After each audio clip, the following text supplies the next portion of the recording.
گناہ کی حقیقت کو سمجھنا دراصل انسانی روح اور معاشرتی نظم کو سمجھنا ہے۔ اسلامی تعلیمات کے مطابق گناہ محض ایک غلطی نہیں بلکہ اپنے خالق کی نافرمانی اور اپنی فطرت سے بغاوت ہے۔ قرآن میں گناہ کے لیے ذنب یعنی کہ پھسل جانا، اسم ایسا کام جو خیر سے دور کر دے، اور معصیت یعنی کہ نافرمانی کے الفاظ استعمال ہوئے ہیں۔ نبی کریم صلی اللہ علیہ وسلم نے گناہ کی بڑی جامع تعریف فرمائی۔ کیا فرماتے ہیں؟ نیکی اچھے اخلاق کا نام ہے، اور گناہ وہ ہے جو تیرے دل میں کھٹکے اور تجھے یہ ناگوار گزرے کہ لوگوں کو اس کی اطلاع ہو۔ علماء نے قرآن و حدیث کی روشنی میں گناہوں کو دو بڑی اقسام میں تقسیم کیا ہے۔ گناہ کبیرہ یعنی کہ بڑے گناہ، وہ گناہ جن پر قرآن یا حدیث میں سخت وعید، لعنت یا سزا کا ذکر ہے، مثلا شرک، قتل، سود، یتیم کا مال کھانا اور والدین کی نافرمانی وغیرہ۔ گناہ صغیرہ یعنی کہ چھوٹے گناہ، وہ لغزشیں جو روزمرہ زندگی میں صادر ہوتی ہیں، یہ توبہ، وضو اور نماز اور نیکیوں سے مٹ جاتے ہیں، لیکن اگر ان پر اصرار کیا جائے، بار بار کیا جائے، تکرار آئے، تو یہ بھی کبیرہ گناہ بن جاتے ہیں۔ عالمی یا آفاقی سطح پر گناہ کو اخلاقی برائی یعنی کہ مورل ایول کہا جاتا ہے۔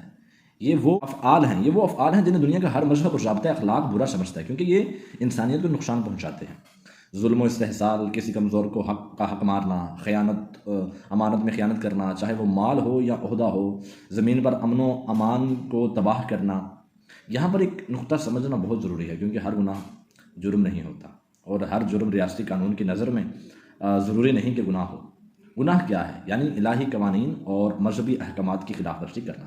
اس کا تعلق ظاہر اور باطن ہر دو سے ہوتا ہے، اور اس کی سزا آخرت میں تو ضرور ہے۔ ہر چند کچھ کی سزا دنیا میں بھی ہے، مثلا جھوٹ بولنا یا تکبر کرنا گناہ تو ہے، مگر یہ جرم نہیں ہو سکتے، جبکہ جرم ریاست یا ملک کے بنائے ہوئے قوانین کی خلاف ورزی کرنا ہے۔ اس کا تعلق ظاہری عوامل سے ہوتا ہے، اور اس کی سزا دنیا میں عدالت اور قانون دیتا ہے۔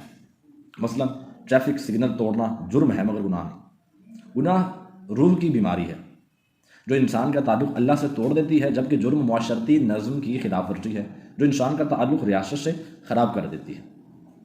یہاں ایک اور بات کو سمجھانا بے حد میں ناگزیر سمجھتا ہوں، جسے ہم گلٹ کہتے ہیں یا احساس جرم کہتے ہیں۔ وہ دراصل انسانی ضمیر کی وہ پکار ہے جو اسے بے چین رکھتی ہے۔ نفسیاتی اور اسلامی تناظر میں یہ جکڑن کئی تہوں پر مشتمل ہوتی ہے۔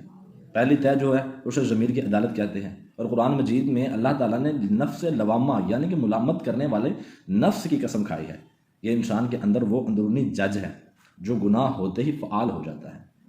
دوسرا پوائنٹ اور اس کا نفسیاتی پہلو کیا پڑتا ہے؟ جب آپ کی اقدار یعنی کہ ویلیوز اور آپ کے اعمال کے درمیان تضاد پیدا ہوتا ہے تو دماغ میں کھچاؤ پیدا ہوتا ہے، جسے کوگنیٹیو ڈسونینس کہتے ہیں۔ یہی وہ جکڑن ہے جو سکون کو چھین لیتی ہے۔ Number 2، guilt. گلٹ کی جکڑن اور اس کی جو وجوہات ہوتی ہیں، انسان گناہ یا جرم کے بعد ان 3 زنجیروں میں جکڑا ہوتا ہے۔ پہلی زنجیر ہے خوف، فیئر، پکڑے جانے کا ڈر، رسوائی کا ڈر یا آخرت کی سزا کا ڈر، اور خود ملامتی، سیلف لودنگ، میں نے ایسا کیوں کیا، میں اتنا برا کیسے ہو سکتا ہوں۔ یہ سوچ انسان کی عزت نفس یعنی کہ سیلف اسٹیم کو کھوکھلا کر دیتی ہے۔ اور تیسرے نمبر پہ الگ تھلگ ہونا، آئسولیشن میں چلا جانا۔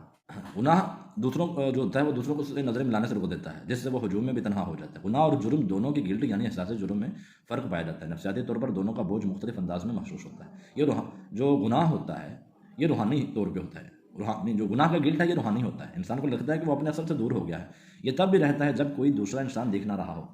اگر مثبت ہو تو توبہ اور اصلاح کی طرف مائل کرتا ہے، جبکہ جرم کا جو گلٹ قانونی اور سماجی ہوتا ہے، انسان کو گرفتاری یا جرمانے کا ڈر رہتا ہے۔ یہ اکثر تب شدید ہوتا ہے جب قانون کے شکنجے میں آنے کا خطرہ ہو۔ یہ مفروری، جھوٹ اور چھپانے کی طرف مائل کر سکتا ہے۔ آپ کو پتہ ہونا چاہیے کہ گلٹ 2 طرح کا ہوتا ہے۔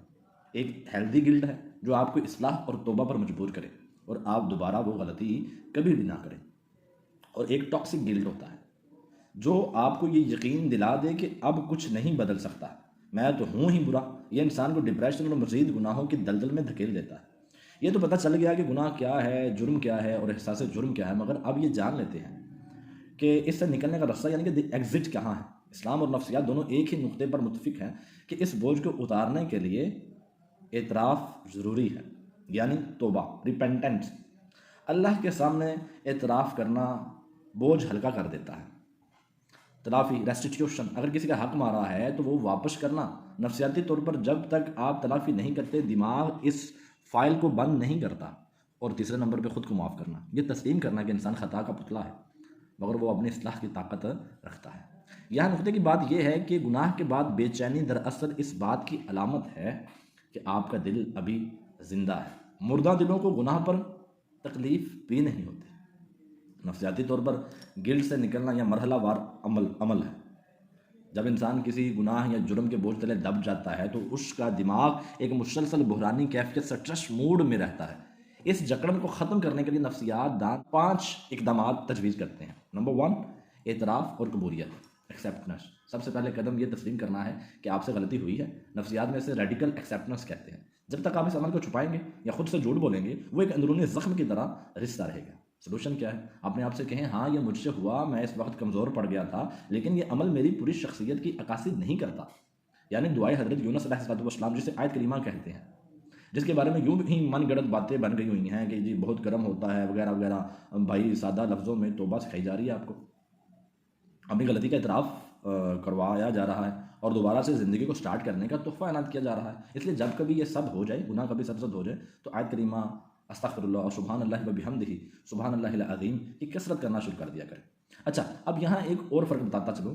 شیم اور گلٹ میں فرق ہوتا ہے۔ بقول برین براؤن زمین آسمان کا فرق ہے۔ ماہر نفسیات برین براؤن نے کہا گلٹ کیا ہے؟ گلٹ میں نے برا کام کیا، یہ اصلاح کی طرف لے کر جاتا ہے۔ میں نے برا کام کیا۔ اور شیم کیا ہے؟ میں خود برا ہوں، یہ جکڑن پیدا کرتی ہے اور انسان کو تباہ کر دیتی ہے۔ اب اس کا سلوشن کیا ہے؟ اپنے ذات کو گناہ سے الگ کریں۔ آپ کا ایک عمل برا تھا، آپ کی تخلیق یا آپ کا وجود برا نہیں ہے۔ تیسرا پوائنٹ کیا؟ تلافی کا عمل، جسے ریسٹوریٹیو جسٹس کہتے ہیں۔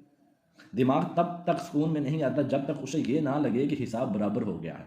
لہٰذا اگر آپ نے کسی کا دل دکھایا ہے تو معافی مانگیں، اگر کسی کا مالی نقصان کیا تو اسے پورا کریں، اگر تلافی ممکن نہ ہو جیسے کوئی فوت ہو گیا ہو تو اس کے نام پر خیرات کریں یا دوسروں کے ساتھ ویسا ہی بھلا کریں جیسا آپ اس شخص کے ساتھ کرنا چاہتے تھے۔ یہ عمل دماغ کا جو ریوارڈ سینٹر ہوتا ہے اس کو متحرک کر کے سکون دیتا ہے۔ خود رحمی اگلا پوائنٹ ہے، سیلف کمپیشن۔ ہم اکثر دوسروں کو تو معاف کر دیتے ہیں لیکن خود کو معاف کرنا بھول جاتے ہیں۔ نفسیات میں خود کو معاف نہ کرنا سیلف پنشمنٹ کہلاتا ہے، جو ذہنی امراض کا باعث بنتا ہے۔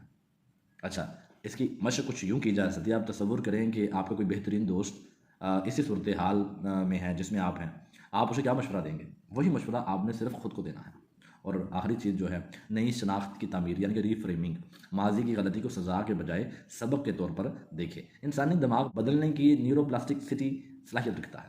جب آپ یہ طے کر لیتے ہیں کہ آئندہ میں یہ نہیں کروں گا اور اس پر عمل شروع کرتے ہیں تو دماغ نیورل راستے بننا شروع ہو جاتے ہیں جو پرانے گلٹ کو مٹا دیتے ہیں۔ جاتے جاتے آخری چند باتیں مزید سنتے جائیں۔ گناہ کے بعد خدا معاف کر دیتا ہے مگر ہمیں ہمارا سماج معاف نہیں کرتا، اور یوں معاشرتی دباؤ سوشل پریشر اکثر ایک ایسی عدالت بن جاتا ہے جہاں جج، وکیل اور تماشائی سب کے سب وہ لوگ ہوتے ہیں جن کا اپنا دامن بھی صاف نہیں ہوتا۔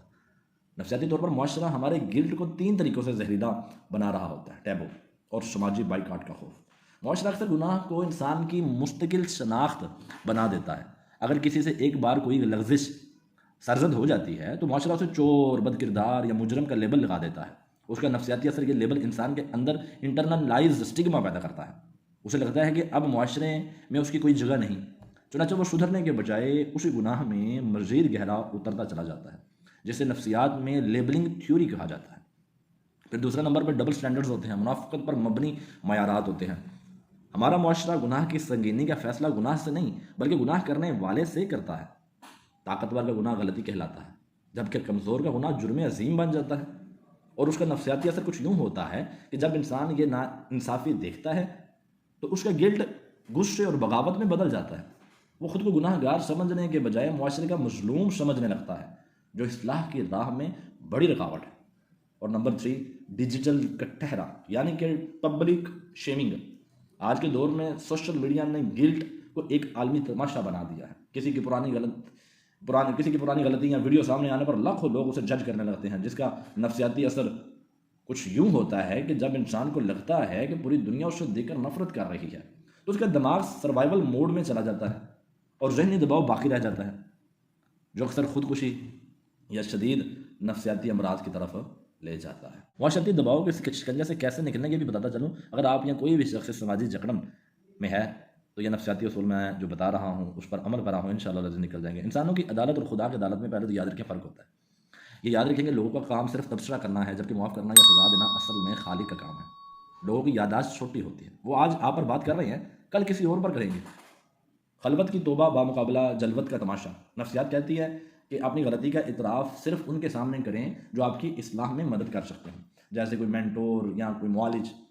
ہر ایک کے سامنے اپنی کمزوری کا اظہار سماجی سوشل سوسائٹ کے مترادف ہے۔ سیٹنگ باؤنڈریز کریں، اپنی حدود کا تعین کریں۔ لوگوں کو یہ حق نہ دیں کہ وہ آپ کی پوری زندگی کو آپ کے ماضی کے ایک واقعے سے ڈیفائن کریں۔ آپ کی زندگی کا نیا باب آپ کے ہاتھ میں ہے۔